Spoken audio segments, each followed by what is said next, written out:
using a voice transcription thing on my phone since I don't really like typing and I'm not the best with words. This was, God, I don't even know, like 7 or 8 years ago now. Maybe 6, I'm not really sure.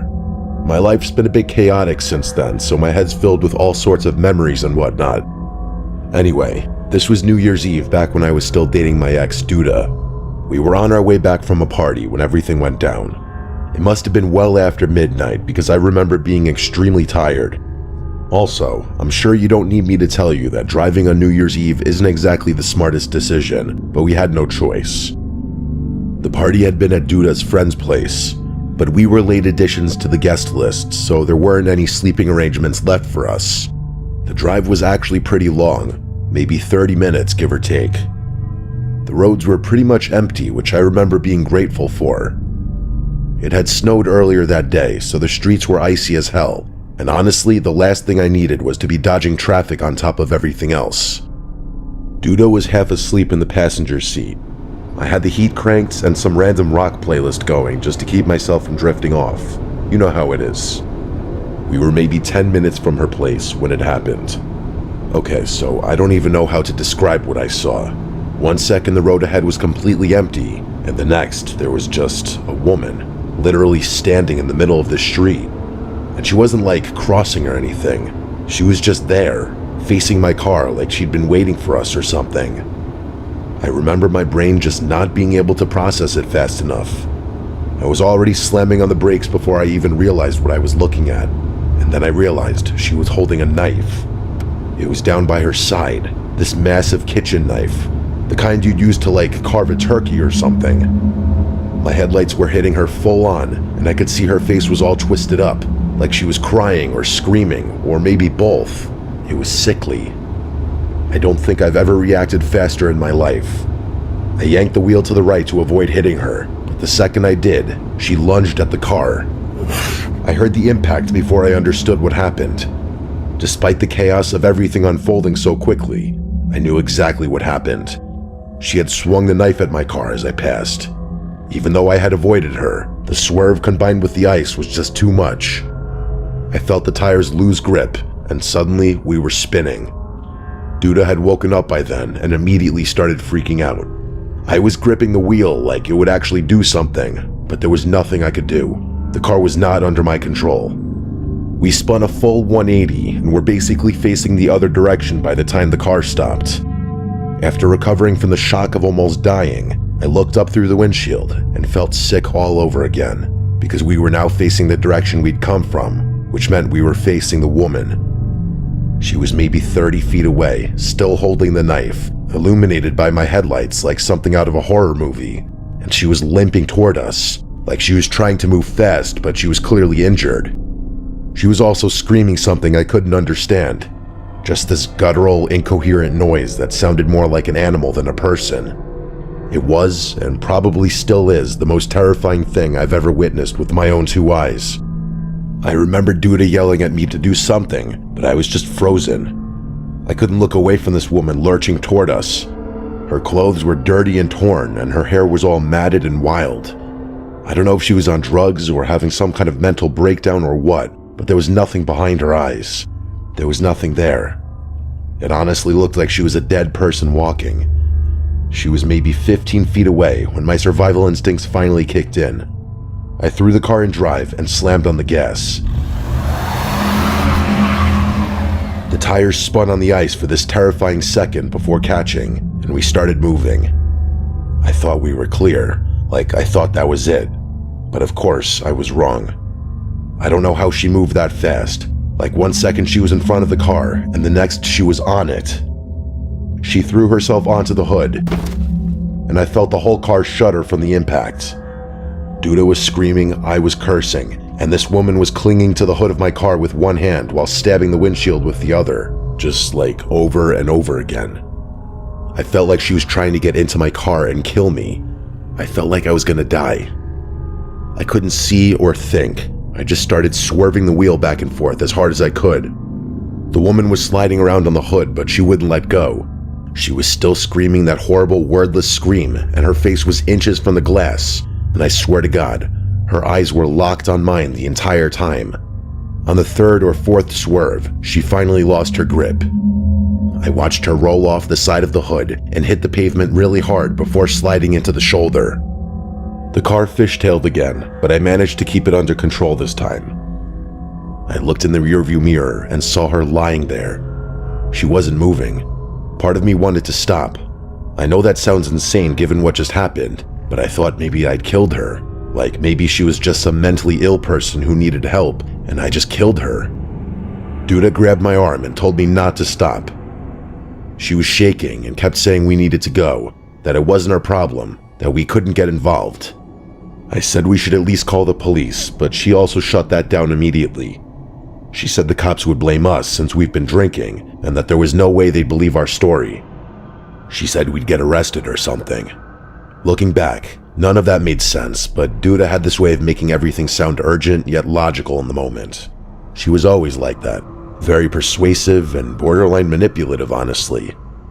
I left that woman on the side of the road, drove Duda home, and didn't tell anyone. I still feel sick thinking about it. The damage to my car wasn't even that bad, just the cracked windshield, the knife marks on my driver's side window, and a few scratches on the hood. Surprisingly, there wasn't even any blood on the car. I got it fixed like a week later, but the guilt stuck with me for months. I kept checking the local news, waiting to see a story about a body found on that road or a missing woman or something, but nothing ever came up. I don't know if that made me feel better or worse, honestly. Part of me wonders if she got up after we left and just walked off into the woods or something. Part of me doesn't want to know. The thing that really messed with me, though, was Duda. She acted like nothing happened. Like within a couple days, she was back to her normal self, making plans, going out with friends, whatever. I brought it up once and she got annoyed with me, telling me I was being dramatic and that we did what we had to do. I remember just staring at her and thinking like, how can you be so cold about this? A woman tried to kill us and we might have killed her, and you're willing to just forget about the whole thing? We broke up a few months later for unrelated reasons. Well, mostly unrelated, but I'd be lying if I said that night didn't change how I saw her. Maybe I'm the crazy one, but an experience like that is not something you can easily forget, let alone move on from in 2 days. I might have ended someone's life that night. That deranged woman might have ended my life that night. That's not something you can just forget about.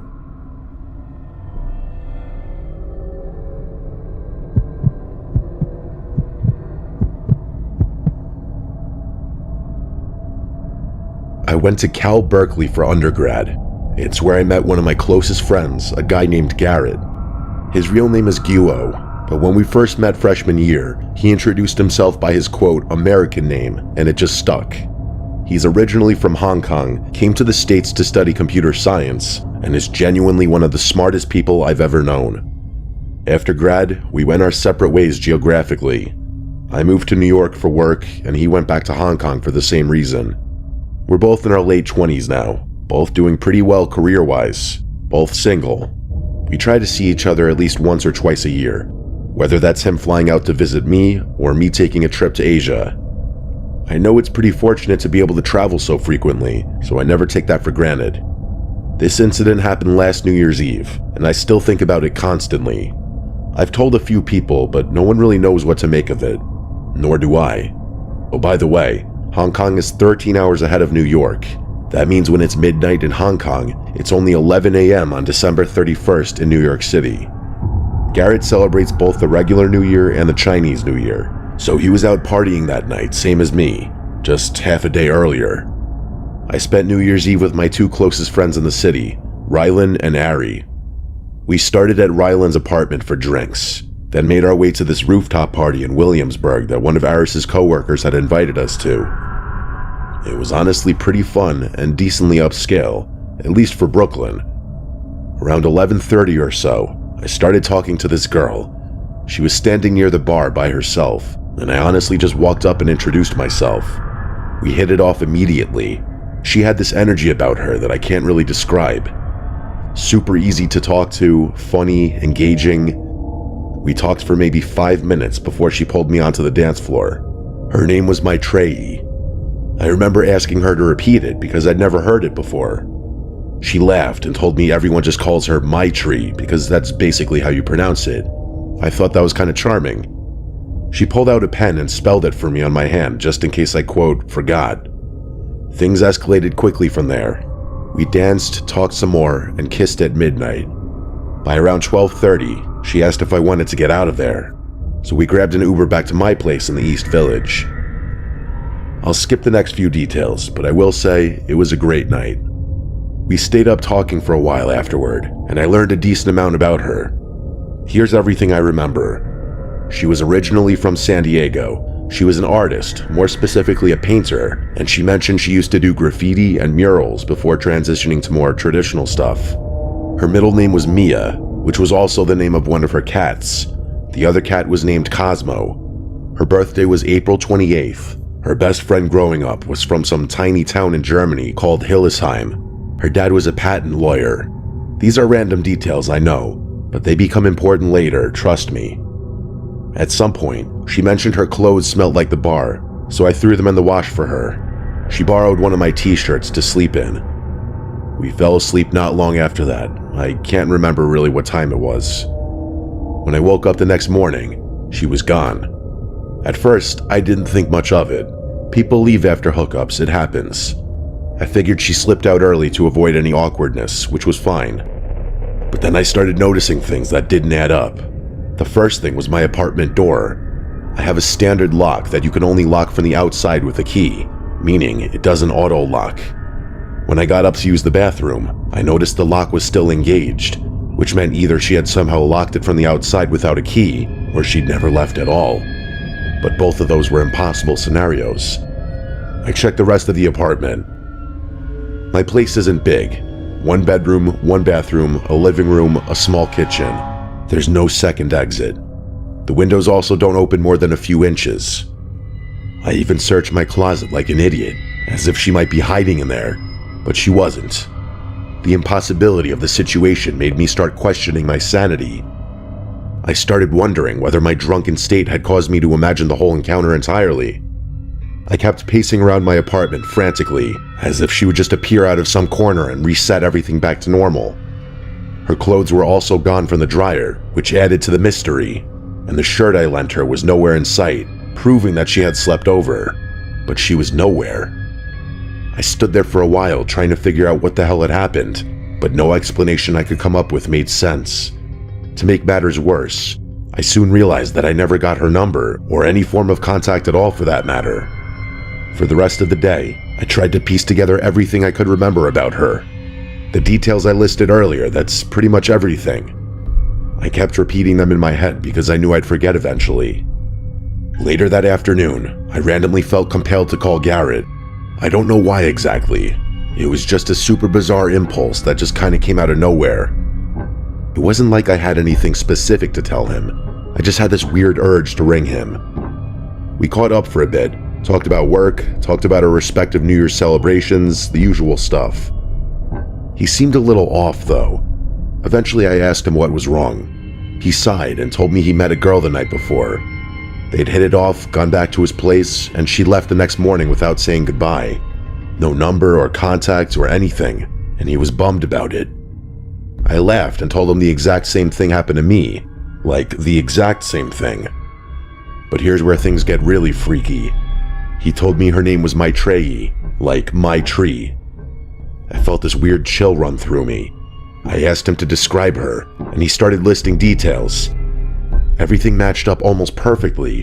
Her birthday was April 28th, she was from San Diego, a painter who used to do graffiti.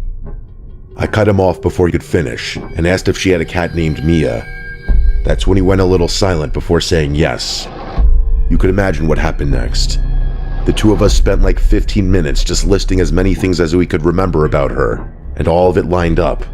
It was actually kind of horrifying. It gets worse though. He actually had pictures with her, something I didn't have, and he showed them to me. It was the exact same girl, I'm 100% certain. We tried to rationalize it, but every explanation we could come up with was ridiculous. And here's the thing. Hong Kong is 13 hours ahead of New York. Garrett met her around 11 p.m. on December 31st, Hong Kong time. I met her at around 11:30 p.m. on December 31st, New York time. That's roughly a 12-hour difference, but a flight from Hong Kong to New York takes at least 15 hours, and it's usually longer, more like 16 or 17. Even if she had somehow gotten on a plane the second she left Garrett's apartment, she couldn't have made it to that rooftop party in Williamsburg in time. The math didn't work. It was literally impossible. And even if we ignore the flight time somehow, how would she have known to go to that exact party? How would she have ended up talking to me? How would she have known to use the same name, the same details, the same everything? I still don't have answers to any of these questions. Neither does Garrett. We've talked about it probably a dozen times since then, and we always end up at the same place. We don't know what happened, and we probably never will. Neither one of us saw that girl again. The thing that messes with me the most is how real it all felt. I know for a fact that she wasn't some drunken hallucination. I literally talked to her for hours. She slept in my bed, and then she just vanished from a locked apartment with no other exits. Garrett and I don't really know what to do with this. We've both tried looking her up online, but Maitreyi with no last name and only vague details about being an artist from San Diego doesn't exactly narrow things down. We've found nothing. New Year's Eve is fast approaching, which is why this is all fresh in my head again. Usually, the insanity of crazy, unexplainable experiences fades over time, but for some reason, it feels like the opposite for me. The more time passes, the freakier it is to think about the possibility that I may have slept with a ghost on New Year's Eve. I know that sounds ridiculous, but I don't have a better explanation for what happened.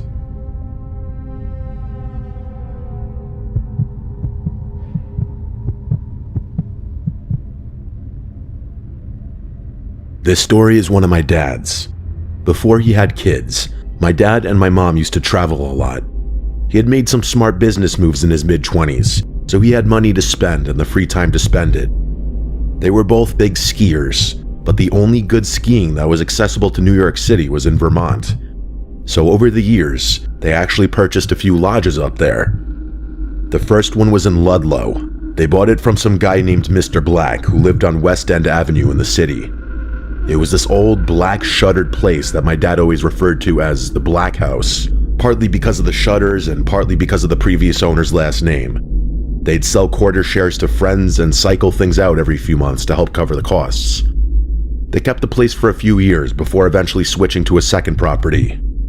The second lodge was about halfway between Ludlow and Rutland, right along Route 100 in what locals call the Lake District. There are like 5 lakes in a row along that stretch of road, and the house sat right on the edge of one of them. My dad's friend Victor and his wife Lisa went in on that one with them. Victor and my dad had been close since college, and the 4 of them would take trips up there together pretty regularly. This happened one New Year's Eve. I can't remember exactly what year, but it was obviously before I was born. Lisa and my mom were away for a friend's wedding or something. I can't really remember the specifics, but it's not that important. What matters is that Victor and my dad decided to take a trip up to Vermont by themselves to ring in the new year. It was the night of December 31st. The 2 of them were upstairs cracking a few beers and just catching up. The upstairs of that lodge had these full-length windows that looked out over the lake, so they'd sit up there, listen to music, and watch the snow. It was snowing, of course, but not so heavily that you felt trapped. My dad said it was really peaceful that night, one of those nights you share with a good friend where you're both just happy to be far away from everything. They had the radio on, waiting to hear the countdown from Times Square, and then all of a sudden, things got crazy. They were mid-conversation when a huge flash of light came from somewhere across the lake. My dad said his first thought was fireworks, but the flash didn't come from the sky. It came from the ground up, and there was no sound, just the silent, blinding light. Victor stood up and walked over to the window, trying to make something out across the lake. My dad asked what he was looking at, and Victor said he thought he saw something moving out there. It was dark, obviously, but there was enough visibility from the snow on the frozen lake that you could see if you concentrated. So after a few seconds, Victor becomes convinced that there's a person out there. My dad told him that was impossible. There were no houses on that side of the lake. There were no trails, no roads, no anything. It was just pure woods on the other side of the lake. But Victor wasn't having it. He started throwing on his coat and boots, saying he was going to take a look. My dad tried to talk him out of it, but Victor was already halfway down the stairs. My dad grabbed his jacket and followed. The two of them burst out onto the back deck, and that's when they heard a voice. A young voice. It sounded like a little boy yelling help over and over again. My dad said it was faint at first, but unmistakable. There was definitely a child screaming for help somewhere out in that frozen lake. It had been well below freezing for months, so the lake was completely solid, no question about it. My dad said they didn't even think twice. They just started walking across. As they got closer, they could make out a figure standing on the ice, maybe 20 or 30 yards off the far bank. It was small, a kid for sure. My dad said he could see the shape of him against the snow. But then there was another flash. My dad said it was so bright he had to shield his face and drop to his knees. He couldn't see anything for a few seconds. Then when he finally opened his eyes and looked up, the kid was just gone. There was nothing out there but empty ice and snow. My dad said that's when he and Victor went from curious to terrified. They turned around and started racing back toward the house. My dad said he was running as fast as he could without slipping. Victor was a few steps ahead of him when he suddenly yelled and pointed up at the house. He was saying there was someone in the window, but not an adult, a little boy. My dad looked up, but didn't see anything besides the dark glass reflecting the snow. Victor swore up and down that he saw a kid standing right there, looking down at them. My dad didn't know what to say. He just wanted to get inside. They made it back to the house and searched the whole place. Every room, every closet, every corner, but there was no one there. The doors were all locked and the windows were shut. There was no sign that anyone had been inside. They decided to call it a night after that. My dad said neither of them really wanted to talk about what happened. They just went to their rooms and tried to sleep. Neither of them had even noticed midnight come and go. My dad woke up twice that night. Both times, he swore he heard a child laughing somewhere in the house. He lay there in the dark, listening, but it always stopped before he could figure out where it was coming from. The thing that freaked him out the most wasn't the kid on the lake or the figure in the snow. It was the light. That bright, blinding flash that came out of nowhere. He said he and Victor talked about it for years afterward, trying to come up with some kind of explanation. Lightning, a flare, fireworks from some distant town, but nothing made sense. There was simply no source. It just happened twice, and then it was over. They ended up cutting the trip short. My dad said they never talked about that night with my mom or Lisa, not until years afterward at least. My dad still doesn't know what happened out there. He's told me this story maybe 3 or 4 times over the years, and every time he gets to the part about the light, he just kind of trails off. I asked him once if he thought it was something supernatural, and he just shrugged and said he didn't know what else it could have been.